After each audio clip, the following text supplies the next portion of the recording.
Dan karenanya yang terpenting dari tujuan mereka adalah terpecah agar dapat dikontrol atau dikendalikan. Zionis akan berusaha memecah belah agar dapat mengontrol negara-negara yang tak mau patuh dan tunduk kepada mereka. Dan jika tak mau, maka negara-negara yang tak mau patuh tersebut dan tunduk kepada mereka tentunya akan dicap sebagai negara teroris.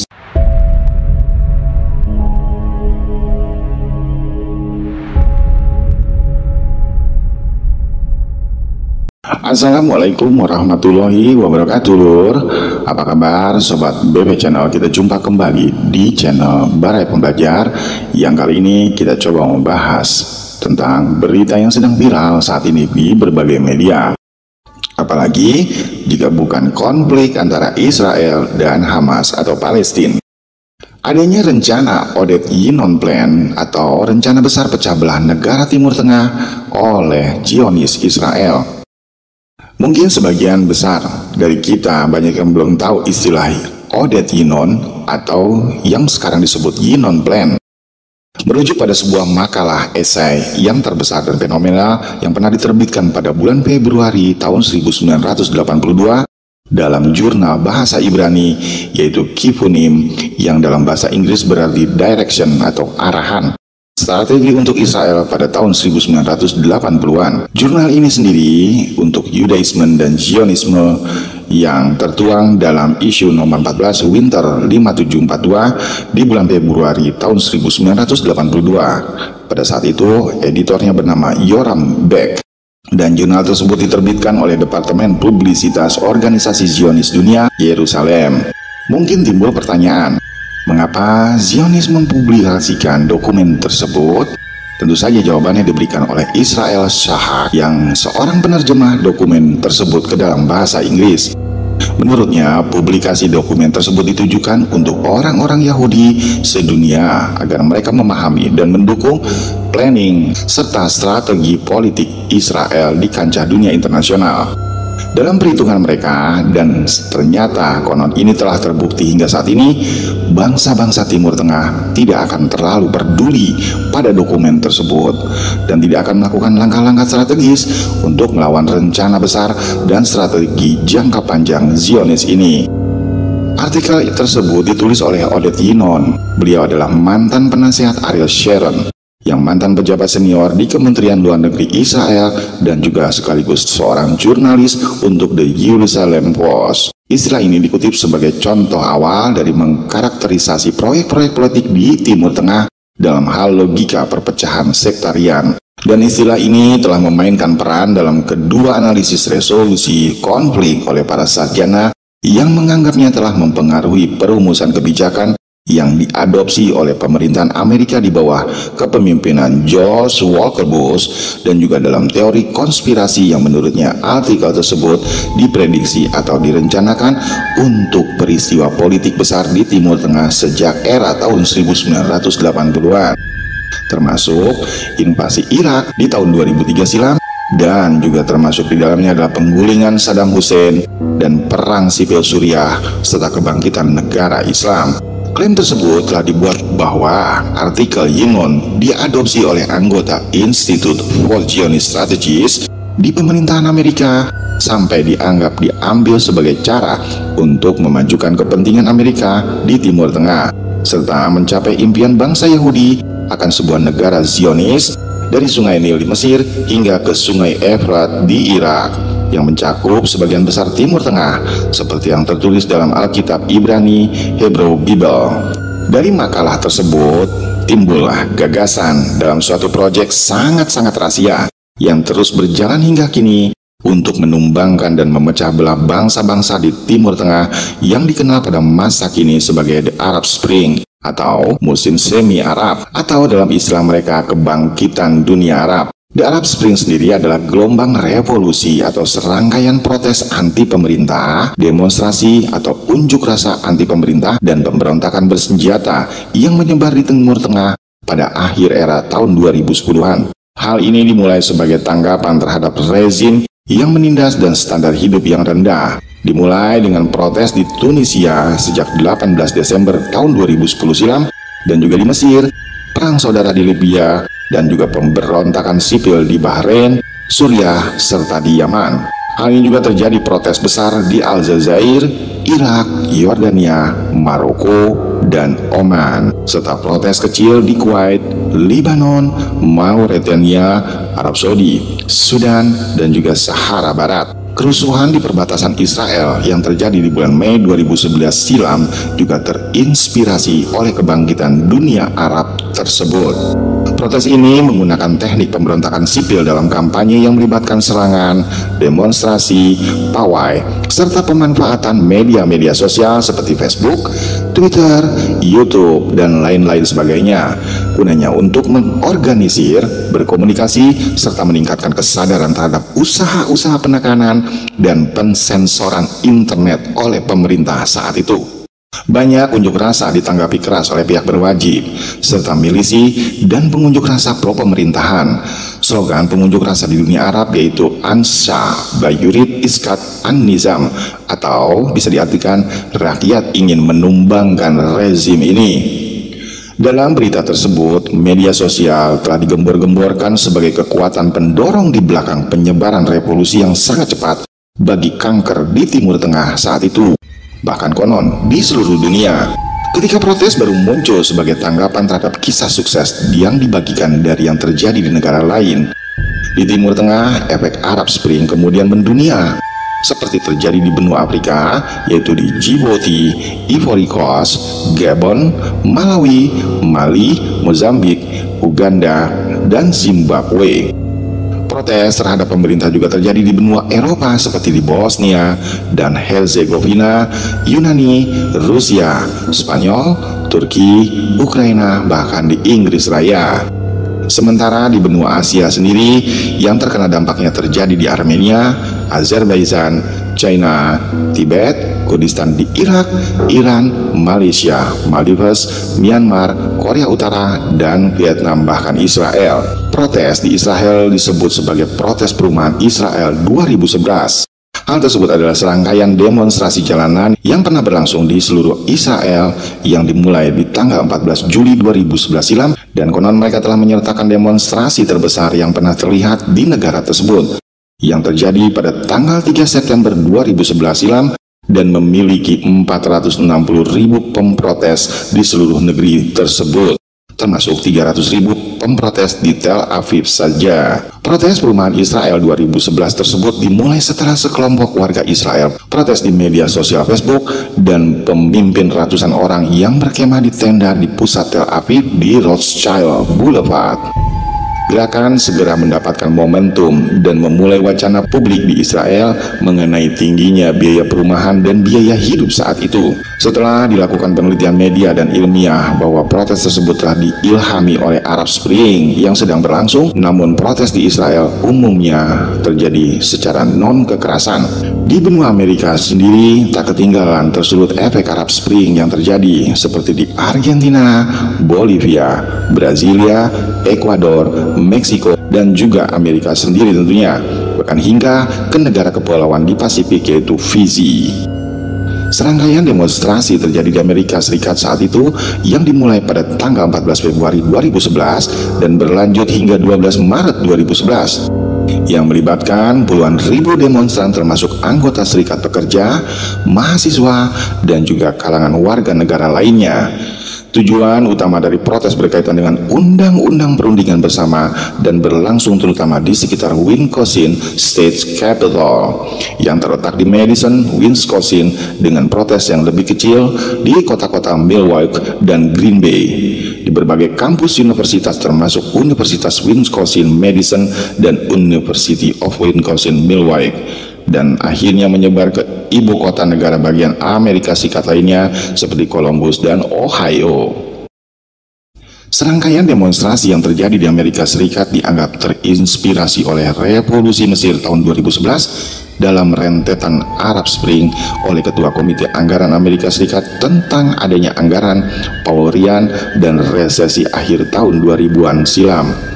Sementara sensor oleh pemerintah yang dilakukannya tindakan pencegahan akibat dari efek Arab Spring tersebut terjadi di Ethiopia, Nigeria, Turkmenistan, dan Uzbekistan. Sementara dampak politik dari akibat Arab Spring tersebut justru terjadi di Prancis, yaitu Menteri Luar Negeri Prancis Michel Alliot-Marie akhirnya mengundurkan diri. Sementara itu, pemerintahan Israel memerintahkan penyelidikan atas kegagalan intelijen karena ketika protes di Mesir dimulai, Kepala Intelijen IDF Habib Kosafi menyatakan pemerintah Mesir tidak dalam bahaya runtuh. Sedangkan dampak politik akibat dari Arab Spring di Inggris Raya saat itu, Howard Davis dari London School of Economics mengundurkan diri karena dukungan moneter lembaga tersebut dari Libya. Dan di Amerika Serikat, Presiden Barack Obama, yaitu Sekretaris Pertahanan Robert Gates, Direktur CIA Leon Panetta, Menteri Luar Negeri Hillary Clinton, dan pejabat tinggi lainnya, serta lembaga pemerintahan pun akhirnya terkejut atas pemberontakan tersebut dan dituduh memimpin kegagalan intelijen besar-besaran. Argumentasi makalah Yinon Plan. Yinon berpendapat bahwa dunia sedang menyaksikan zaman baru dalam sejarah tanpa preseden, hal yang telah terjadi lebih dahulu dan dapat dipakai sebagai contoh, yang membutuhkan pengembangan perspektif baru serta strategi operasional untuk mengimplementasikannya. Fondasi rasionalis, humanis, dan peradaban Barat berada dalam kondisi yang runtuh. Blok Barat sendiri hancur sebelum serangan gabungan Uni Soviet dan banyak negara dunia ketiga, sebuah fenomena yang ia yakini disertai dengan meningkatnya antisemitisme yang semuanya berarti bahwa Israel akan menjadi tempat perlindungan terakhir bagi orang Yahudi untuk berlindung. Dunia Muslim Arab sendiri yang mengelilingi Israel telah secara sewenang-wenang diiris dan dipecah belah menjadi 19 negara yang secara etnis heterogen oleh kekuatan kekaisaran, yaitu Prancis dan Inggris. Dan mereka hanya sebagai rumah sementara bagi kartu-kartu yang disatukan oleh orang asing. Gagasan bahwa Pan-Arabisme adalah a house of card atau rumah kartu yang konon kelak akan runtuh telah diperdebatkan oleh Fuad Azami beberapa tahun sebelumnya. Hal ini terdiri dari etnis minoritas dan mayoritas yang saling bermusuhan, yang setelah hancur menjadi berkeping-keping, maka wilayah kekuasaan feodal tidak akan lagi menantang Israel dalam interpretasi Ahmad. Faktor-faktor sentrifugal konon akan memunculkan dinamika fragmentasi yang meski sangat berbahaya, tentunya akan menawarkan peluang bagi Israel yang gagal dieksploitasi pada tahun 1967 silam. Fuad Azami kemudian mulai menganalisis kelemahan-kelemahan dari negara Arab dengan mengutip apa yang dianggap sebagai kelemahan dalam struktur nasional dan sosial mereka. Mereka juga menyimpulkan bahwa Israel harus bertujuan untuk membawa fragmentasi dunia Arab ke dalam mozaik pengelompokan etnis dan juga pengakuannya. Setiap jenis konfrontasi antar Arab akan terbukti menguntungkan bagi Israel dalam jangka pendek, ujar Fuad Azami. Dan beliau juga melihat peristiwa-peristiwa kontemporer di Libanon sebagai bayangan dari perkembangan masa depan secara keseluruhan di seluruh dunia Arab. Gejolak akan menciptakan preseden, hal yang telah terjadi lebih dahulu dan dapat dipakai sebagai acuan untuk membimbing strategi jangka pendek dan jangka panjang dari Israel. Secara khusus, ia menegaskan bahwa tujuan langsung kebijakan haruslah pembubaran kemampuan militer negara-negara Arab di sebelah timur Israel. Sementara tujuan jangka panjangnya yang utama harus bekerja menurut pembentukan wilayah unik yang didefinisikan dalam hal identitas etnonasional dan juga agama. Cetak biru untuk Timur Tengah. Yang pertama adalah Libya. Kebohongan atau hoaks yang dilakukan Zionis Israel terhadap Presiden Libya yaitu Muammar Gaddafi, yaitu seorang agen Mossad Zionis Israel yang pernah menanamkan pemancar radio di kompleks Presiden Libya. Muammar Gaddafi saat itu di Tripoli, Libya, yang menyiarkan transmisi palsu teroris. Seorang agen Mossad tersebut mengakui bahwa pada tahun 1984 lalu Mossad telah melakukan operasi intelijen bendera palsu dengan cara menanam pemancar radio di kompleks rumah Gaddafi di Tripoli, Libya. Kemudian Mossad pun menyiarkan transmisi teroris palsu tersebut yang sebelumnya telah direkam oleh Mossad melalui pemancar yang telah ditanam itu. Hal itu dilakukan untuk menuduh bahwa Gaddafi sebagai pendukung teroris. Dan ternyata tak lama sesudah operasi intelijen false flag tersebut, Ronald Reagan pun segera membom dan menyerang Libya untuk membunuh pemimpin Libya tersebut. Yang kedua adalah Mesir. Yinon juga mengatakan dan berpendapat pertemuan Camp David Accord di tahun 1978, yaitu perjanjian damai yang ditandatangani oleh Menachem Begin dan Anwar Sadat, adalah hal yang salah. Yinon mengklaim salah satu tujuan Israel untuk tahun 1980-an adalah pembongkaran Mesir, yaitu sebuah negara yang ia gambarkan sebagai mayat untuk membangun kembali status quo ante, yaitu di mana keadaan sebagaimana ketika belum terjadi peperangan, ketika di saat Israel menguasai semenanjung Sinai. Menurut Yinon, saat itu ia juga berharap dapat melihat pembentukan negara Kristen Koptik di perbatasan utara Mesir, namun hal itu tak terjadi. Yinon menyematkan harapan pada invasi cepat Israel ke Sinai yang dipicu oleh pecahnya masa depan oleh Mesir dari persyaratan perdamaian yang ditengahi oleh Amerika saat itu, sesuatu yang di bawah Hosni Mubarak gagal terwujud. Yang selanjutnya adalah Jordania dan Palestina tepi barat.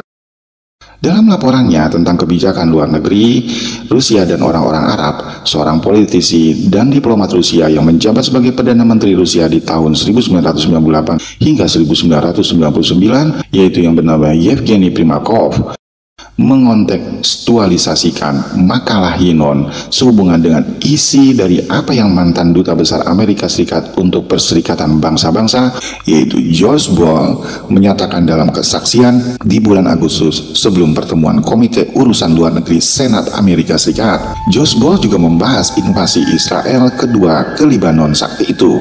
Dan sebelumnya pada bulan Juni merujuk pada percakapan dengan Ariel Sharon, di mana Sharon dilaporkan menyatakan bahwa strategi jangka panjangnya terdiri dari menekan orang-orang Palestina keluar dari tepi barat yang memungkinkan hanya secukupnya saja dari mereka untuk tetap tinggal dan bekerja. Makalah Yinon tersebut menyarankan bahwa kebijakan Israel baik dalam perang dan perdamaian haruslah bertujuan untuk satu tujuan, yaitu likuidasi Jordan sebagaimana yang diperintahkan oleh kerajaan Hashemite bersama dengan peningkatan migrasi Palestina dari tepi barat ke Yordania Timur. Yang selanjutnya, Libanon. Makalah Yinon seakan memberi makan konspirasi lama Libanon terhadap integritas teritorialnya sejak tahun 1943, yang menurutnya negara tersebut akan dikantonisasi menurut garis etno-nasionalis, khususnya selama di tahun 1970-an.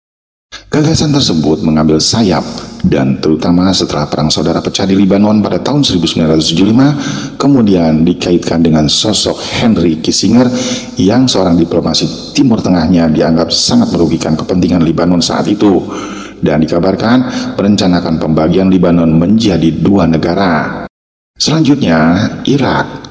Yinon menganggap Irak dengan kekayaan minyaknya saat itu sebagai ancaman terbesar Israel. Dia percaya bahwa perang Iran-Irak akan memecah Irak yang pembubarannya harus menjadi tujuan strategis Israel. Dia juga membayangkan munculnya tiga pusat etnis, yaitu Syiah yang memerintah dari Basrah dan Sunni dari Baghdad, serta Kurdi dengan ibu kota di Mosul. Masing-masing daerah tersebut berjalan di sepanjang garis divisi administrasi bekas Kekaisaran Ottoman. Selanjutnya adalah Syria. Syria berhasil diadu domba lagi-lagi berdasarkan salah satu kartu as terbaik pro-Zionis, yaitu konflik Sunni dan Syiah. Peperangan sipil yang terjadi antar saudara setanah air tersebut kemudian disusupi oleh para intelijen Israel dan juga Amerika Serikat yang menghasut dan kemudian melatih para oposisi untuk menjadi tentara perlawanan. Konon mereka dilatih untuk menjatuhkan presiden Syria yaitu Bashar al-Assad untuk melanjutkan misi rahasia The Arab Spring seperti yang pernah dilakukan mereka terhadap Muhammad Mursi yang dari Mesir, Saddam Hussein dari Irak, dan Muammar Gaddafi Libya, serta presiden-presiden lainnya di Timur Tengah dengan berbagai macam alasan. Namun hal tersebut didiamkan oleh Syria. Dengan bantuan Rusia dan sekutunya, mereka memberikan perlawanan atas nama pemerintah yang sah. Rusia mementingkan Syria karena sekutunya tersebut memiliki wilayah hingga ke Laut Mediterania, di mana Rusia memerlukan pangkalannya yaitu armada baratnya di sana guna menghadapi ancaman dari NATO, Israel, dan tentunya Amerika Serikat. Namun banyak pihak ketiga lainnya kemudian turut ikut campur. Selain Israel, Amerika Serikat dan Rusia, dan juga seperti Turki, Kurdi, Iran, RRC, Inggris, Prancis, dan lainnya, sejauh ini diincar oleh pro-NATO, Amerika Serikat, dan Zionis Israel. Namun yang belum jatuh dari kekuasaan adalah pemimpin Syria dan juga Iran. Jika dilihat dari sebagian besar konflik Arab Spring tersebut, terlihat Israel ingin sekali menguasai Jazirah Arab berdasarkan misi yang besar mereka untuk mewujudkan negara Israel Raya atau The Greater Israel yang harus menguasai wilayah dari Sungai Nil di Mesir hingga Sungai Efrat di Irak. Pada tahun 2017 silam, Ted Baker, yaitu mantan profesor hukum Walter Mayer di New York University, dan Brian Polkinghorne, seorang profesor terkemuka dari Conflict Analysis Resolution di Universitas Salisbury, pernah berpendapat bahwa rencana Yinon diadopsi dan disempurnakan dalam dokumen kebijakan tahun 1996 yang berjudul Pembersihan Strategi Baru untuk Mengamankan Ranah, yang ditulis oleh kelompok riset di Institute for Advanced Strategic and Political Studies yang berafiliasi dengan Israel di Washington DC.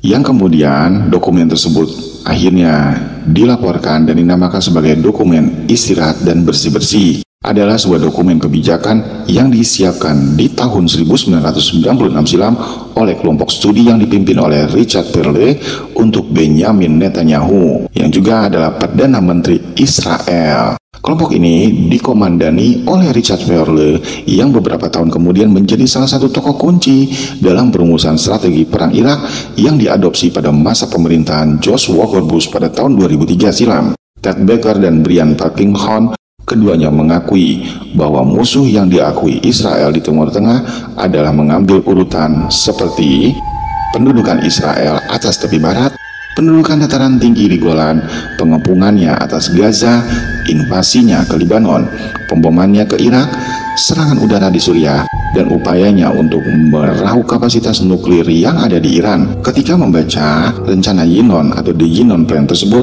analisa jeda pembersihan Plan Break yang menjadi bukti bahwa Israel terlibat dalam versi modern, yaitu The Great Game, yang artinya adalah permainan besar, dengan dukungan arus Zionis di Amerika dan gerakan fundamentalis Kristen. Mereka juga menyimpulkan bahwa Liquid Party atau Partai Liquid, yang berarti konsolidasi pimpinan Benjamin Netanyahu, adalah sebuah partai politik sayap kanan di Israel.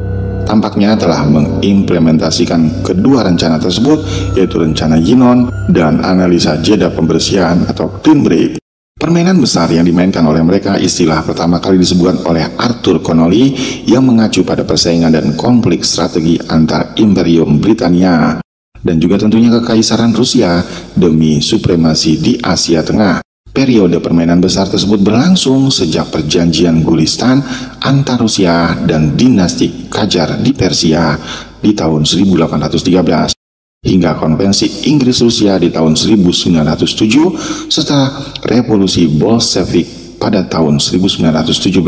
Konflik Inggris-Rusia kembali terjadi antara Britania Raya dan Uni Soviet, namun dengan intensitas yang lebih rendah yang dikenal sebagai Perang Dingin. Lalu, bagaimanakah dengan efeknya bagi wilayah di Indonesia? Tentunya setelah Israel dengan jelas mempublikasikan dokumen dan strategi mereka, akankah warga dunia bahkan kita diam saja melihat mereka melaksanakan programnya? Atau apakah strategi dan taktik ini hanya satu? Semua rencana Yinon Plan di wilayah Timur Tengah sebagian besar telah terlaksana dan sebagian kecil belum. Namun tak menutup kemungkinan rencana pembentukannya negara besar, yaitu The Greater Israel atau Israel Raya, yang akan tetap dijalankan dan harus terlaksana, alias tetap wajib terwujud. Jika kita melihat bendera Israel saat ini, nampak jelas dua garis berwarna biru yang di tengahnya terdapat logo bintang Daud sebagai simbol wilayah negara Israel Raya. Dan tahukah Anda apa masuk kedua garis biru tersebut? Kedua garis itu adalah dua sungai yang membentang sebagai batas negara Israel Raya, yaitu Sungai Nil di Mesir hingga ke Sungai Efrat di Irak. Pemakaian keagamaan dari Israel Raya merujuk pada salah satu pengertian yang tertuang di Alkitab dari tanah Israel. Saat ini, definisi paling umum dari wilayah yang melingkupi istilah tersebut adalah wilayah negara Israel yang dipadukan dengan teritorial yang diduduki Israel. Dalam sejarah, kaum Zionis revisionis memakai sebuah pengertian dari seluruh wilayah yang masuk Palestina, yang meliputi mandat Palestina itu sendiri dan Transjordan yang dikembangkan secara terpisah setelah tahun 1923. Sistem politik pecah belah atau divide et impera, negara berdasarkan agama, rasial, suku, etnis, dan juga golongan yang dilakukan mereka memang sudah tersohor seantero planet bumi sejak masa silam dengan berbagai cara yang picik, terutama dengan membonceng dan mengunggulkan suatu agama, ras, suku, etnik, dan golongan sebagai kulit. Dan karenanya yang terpenting dari tujuan mereka adalah terpecah agar dapat dikontrol atau dikendalikan. Zionis akan berusaha memecah belah agar dapat mengontrol negara-negara yang tak mau patuh dan tunduk kepada mereka. Dan jika tak mau, maka negara-negara yang tak mau patuh tersebut dan tunduk kepada mereka tentunya akan dicap sebagai negara teroris atau komunis. Sementara mereka para Zionis adalah kaum satanis. Misalnya saja sebagai contoh, negara Iran yang mulai dituduh teroris karena penganut Syiah ada sebuah kartu as yang dapat mereka mainkan dengan kelompok Islam Sunni untuk mengadu domba. Dan hal ini juga terjadi di Korea Utara, Venezuela, Cina, dan semua negara yang dekat dengan Blok Timur. Propaganda Barat sangatlah maju karena memegang nyaris semua media di planet ini. Di dunia ini sejak zaman dahulu hanya ada dua kekuatan utama saja, yaitu paham kapitalis dan paham sosialis, di mana paham kapitalis adalah yang memiliki banyak modal, banyak uang, tanah, dan tentunya kekuasaan, dan pastinya akan menjadikan budak bagi semua manusia lainnya kelak di suatu hari, dengan jumlah mereka para elit hanyalah sedikit, hanya sekitar 1% saja dari seluruh penduduk yang ada di bumi ini. Para elit, aristokrat, dan pengusaha ultra kaya yang hanya berjumlah 1% tersebut tidak akan mau membagikan kekayaan yang sudah bagaikan sampah, karena saking kayanya kepada manusia miskin seplanet ini. Perlu pula kita ketahui, jika kekayaan mereka dibagikan, maka tidak ada lagi manusia atau individu yang miskin di planet bumi ini. Mereka lebih baik memanfaatkan dan memainkan kekayaan mereka untuk dapat menguasai manusia seantero planet ini dalam satu komando mereka, yaitu The New World Order atau yang dikenal saat ini sebagai NWO. Melalui politik pecah belah tersebut, yaitu divide et impera atau politik adu domba, fitnah dan sejenisnya, hingga saling berperang, terkotak-kotak, sehingga akhirnya manusia seantero dunia dapat mereka kuasai dengan mudah, karena mereka berpengaruh dalam hal apapun dan Anda pun tak akan dapat mengelaknya. Sementara kaum sosialis adalah sebaliknya, seperti namanya sosial, maka akan bersifat lebih horizontal antar manusia. Tak ada yang begitu sangat kaya raya dan saling berbagi dengan lainnya. Nah, pertanyaannya saat ini, agama diturunkan untuk apa? Menjadikan manusia bersifat kapitalis atau sosialis? Karena itulah kenapa agama juga dihajar habis-habisan oleh para kaum kapitalis tersebut hingga akhir zaman. Jadi jangan heran jika kini agama Islam kerap diadu domba agar dapat dikuasai oleh mereka dan tentunya saja dikendalikan. Dan juga barrier dan pembatas atau penghalang mereka kini hanya tinggal satu, yaitu umat Islam atau Muslim dunia. Para pakar konspirasi yakin bahwa rencana Yinon Plan bukanlah satu-satunya rencana pro-Zionis. Masih ada beberapa rencana over top secret yang mereka sembunyikan yang sedang dijalankan untuk memecah belah negara-negara di dunia hingga akhir zaman. Persoalannya, apakah Indonesia termasuk dalam perencanaan mereka juga? Indikasinya sangatlah mudah, yaitu kembali ke akar rumput masalah. Jika mulai terjadi politik pecah belah dengan membonceng dan mengunggulkan suatu agama, rasial, suku, etnis, dan golongan sebagai kulit, akhirnya semua akan kembali lagi kepada individu kita masing-masing. Paham dong maksudnya? Nah lur, demikian pembahasan di topik video kali ini. Semoga bisa ditangkap dengan mudah dengan dasar dan rangkuman dari berbagai sumber yang kami ambil. Dan terima kasih banyak mau menonton. Silakan jika ada yang ingin menambahkan informasi postingan di bawah ini. Sampai bertemu kembali di postingan berikutnya. Semoga bermanfaat. Assalamualaikum warahmatullahi wabarakatuh.